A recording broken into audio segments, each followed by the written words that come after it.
Hey guys, welcome back to the channel. My name is Ian McNaughton. This is Ian Reviews Sports for Speak Your Piece. Thank you very much for watching. We're going to be discussing international rugby. Busy week from rugby. I'll have an Ian preview sports for the upcoming week in rugby on Thursday, as well as recapping the upcoming fixtures today and Wednesday. So, without further ado, let's get into it. England over Canada, 70-14.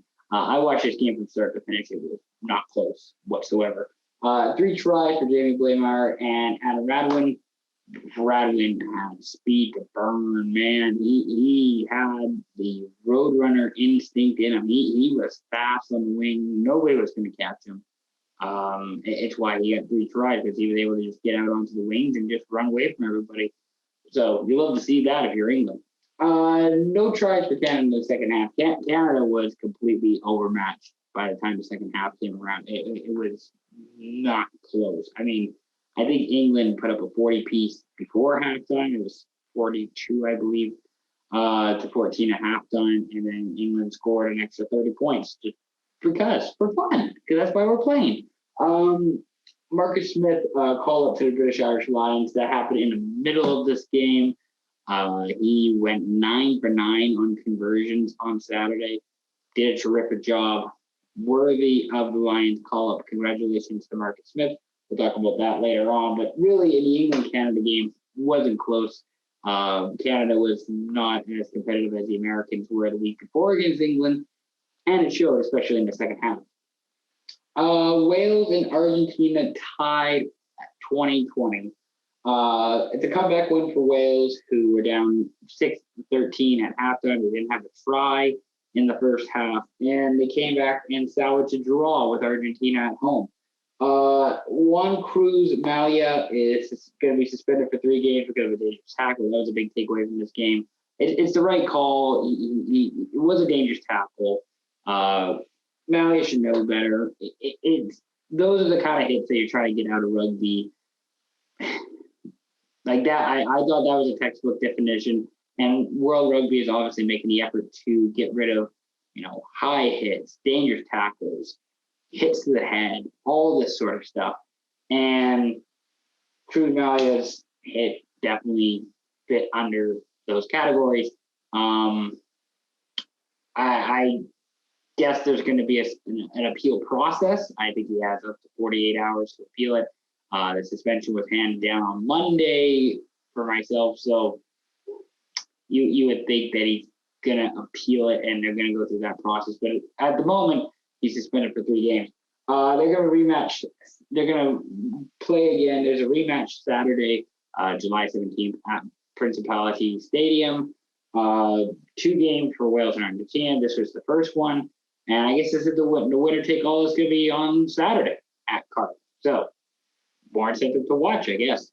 I don't know if I can watch it here in Canada. I haven't been able to find that, but that's okay. Ireland 71, US 10. Disappointing result for the US considering their second half against England. They really took it to the Roses in the second half at Twickenham, and then they came out extremely flat against Ireland. Ireland, I guess, is the better team right now, considering the players who are gone and replacing players who have gone to the Lions and replacing them at this point. Kind of the same with England.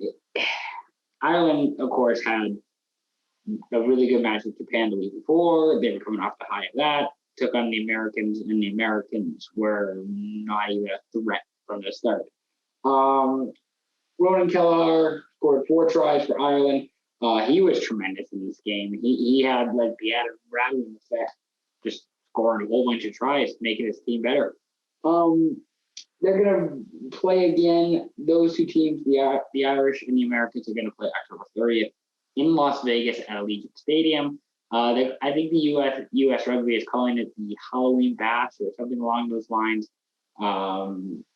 So Ireland will be playing the US for the second time this calendar year, and Ireland will be playing Japan for the second time this calendar year as well. I'll get into that later on as well. The Lions, they defeated the Sharks 71-31. They played earlier in the week. was 50 to 20 something, I believe, Lions over Sharks. The Lions were originally supposed to be playing the Vodacom Bulls in South Africa, but due to COVID, the British Irish Lions then played the Sharks for the second time in 4 days from Wednesday to Saturday. And it was 2020, it was 26-26 at halftime, and then the Lions ran away with it in the second half. That seems to be the familiar storyline, I guess is the term I'm looking for. A lot of second half points this past weekend. 8 different try scorers for the Lions. George, Watson, Byrne, each got 2. All those 3 guys, they got 2 tries in the game. Tough 2 losses for the Sharks, but good on them for playing again. Again, they weren't supposed to play the Lions the second time. They didn't have to. If they didn't want to, they might have just said that Wednesday was enough for them. They were comfortable with that. But they got the opportunity to play them again this past Saturday. They took it. It's not a great loss on the score sheet, 71-31, but you're learning, you're improving as a team, and you get to play British and Irish Lions, which is, something that you might never ever get to do again for some of those guys. New Zealand 57, Fiji 23. New Zealand with a 21-11 halftime lead, and then again, second half explosion for the All Blacks. No conversions in this game for Fiji, which I thought was a bit concerning. Now, the conversions weren't the difference in this game. I'm not saying that, if Fiji made kicks that they would be beating the All Blacks, but my point is that when you play the All Blacks or a top 5 team like the All Blacks, you need to play a perfect game in order to beat them. And when you don't make your kicks, when you don't make your conversions, your odds of winning decrease dramatically. It's 3 points that you're getting and you're not taking advantage of because you either can't kick or you're missing kicks or somebody's not doing their job. So something to keep in mind when they meet again this weekend. Can Fiji make some more kicks? I think they got 2 pens that they converted against New Zealand. So you got 3 points in that regard, but the conversions, that's just 2 points that you're just missing all the time. That can go a long ways in another situation. Maybe not, it doesn't impact this game, but the next game, it can be a real difference maker.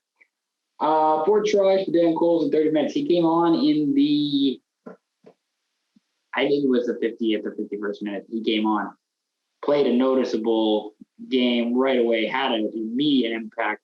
4 tries, even the 4th one, like it was just near the end of the game. Everybody's exhausted. He just scampered in untouched, essentially. But not a bad game for the Barretts as well, who I mentioned in the EM Preview Sports before this weekend. The Barrett brothers were playing. Bowden went out with a head injury. He came back later on, but Bowden has not kind of cemented himself as the 10 yet, which is still really interesting. It's a full-time 10 for the All Blacks. We'll see if this weekend is the time they really puts his foot down and steps on the gas in terms of getting that spot, because that should be his. He is good enough to get it if he just plays hard consistently and does his best as often as he can. 2023 Rugby World Cup qualifying, Samoa Tonga. Samoa won 42. Tonga had 23 points. 36 straight points for Samoa. They only had a 6-3 halftime lead. It's a must-win for Tonga on Saturday to stay alive and to advance. So they're playing for the Oceania 1 spot at the 2023 World Cup, which is in Group D or Pool D, featuring England, Argentina, Japan, and Americas too, which is probably going to be Uruguay or Canada. So Samoa will probably win this. I'll discuss it later. I'll discuss it later on Thursday and then probably next week as to how this all sets up for the Rugby World Cup. But essentially, the winner, likely Samoa because it's a 2-leg event, will be the Oceania 1 team, and they will get to play England, Argentina, and Japan in their pool in 2 years in France. Let's talk about some upcoming fixtures. Australia will play France in Melbourne at the AAMI Park. Local kickoff time is 8 p.m. in Melbourne, which is about 3 a.m. Pacific for myself in Vancouver. I'm not watching it, so I'll watch the highlights. I got stuff to do. As much as I'd love to, I can't stay up or get up at 3 a.m. to watch that game. We mentioned last week, 23-21 Wallabies win. Louis Carbonell, he's starting at the fly half again for France. Again, remember, no Niedermack, no Dupont. They couldn't make it due to quarantine and due to travel restrictions. So it's a lighter France roster, but it's still a really talented one. Tapu, he started for the Wallabies at the 3 spot. He came in as a sub in the last game. He had a noticeable impact again in the second half. He scored 2 tries, I believe, against France, including the game winner. He's going to be starting the 3 spot. Hopefully, it creates an immediate impact up front for the Wallabies that they're looking for. And then Wednesday, July 14th, the South Africa A team, which is not the A team like the TV show or the movie, but more A team. You know what I mean? And the British and Irish Lions. They're going to be playing in Cape Town, South Africa. Local kickoff time, 8 p.m. there. Fab de Klerk and Cheslin Colby will start for the South Africa A team, which is a mixture of some regular Springbok starters and some reserves. So you kind of get a mix. It's not a full Springboks team. It's the A team. It's like the 1A team. You get what I'm saying. Josh Adams starts at 11 for the Lions. Louis Rees-Zamm at 14. And Anthony Watson starts at 15. I have the Lions will have work cut out for them. This is not a squash match by any like we've seen recently. The Lions are going to have to work if they're going to beat Colby and the Clerk, on Wednesday here. They've had a lot of matches recently, a bit of time, but not a whole lot in between games. There is a chance they could lose this one. I'm not betting on it, but just something to keep an eye out on Wednesday. Weekend, I don't even know what I wrote. Weekend fixture previews coming Thursday. So yeah, so basically all the matches coming up this weekend. That preview video will come out Thursday, early Friday. Headlines from this past week. Marcus Smith called up to Lions to replace Ben Russell, who's dealing with an Achilles injury and being right about the Euro 2020 predictions. If you didn't see that video, go take a look where everybody, all the English players are saying it's coming home. And then Russell's like, go Italy. Really funny stuff. It's really hilarious. Check it out if you haven't already. Japan to play Ireland in an autumn test match November 6th at Aviva Stadium in Dublin. Japan will also play Scotland November 20th at Murrayfield. So Japan coming back to the UK once again in the fall. They're going to be playing Japan, or they're going to be playing Scotland. They're going to be playing Ireland. Those are the only 2 matches so far. Second time this year, Japan and Ireland were scheduled. They had the fantastic match not this past weekend, the weekend before, July 3rd in Dublin, a 39-32 Ireland win. It was really fun, or 39-31, 39-31 Ireland win. That was a really fun game. They're hoping to create something along those lines again, hopefully with more fans in attendance as well come November. Alan Wynne-Jones is back training and could be in the starting lineup soon. If you recall, he dislocated his shoulder June 16th in the win against Japan. Looked like he was going to be out for the rest of the Lions tour of South Africa. And as it turns out, he might even play in the first game against the Springboks. Good for him. I'm surprised. I wasn't expecting it. I hope he's able to play because he's really cool. And hopefully he's 100% healthy. But I'm very surprised. And part of me has to kind of see it to believe it. But they're talking about it. World Rugby 7 Series, the first events of 2021 are coming to Vancouver and Edmonton. So we'll be covering the Vancouver event at BC Place September 18th and 19th. We'll be there for both Saturday and Sunday. And then Edmonton, it'll be at Commonwealth Stadium September 25th and 26th. This is the first time Edmonton will be hosting a World Rugby 7 Series event.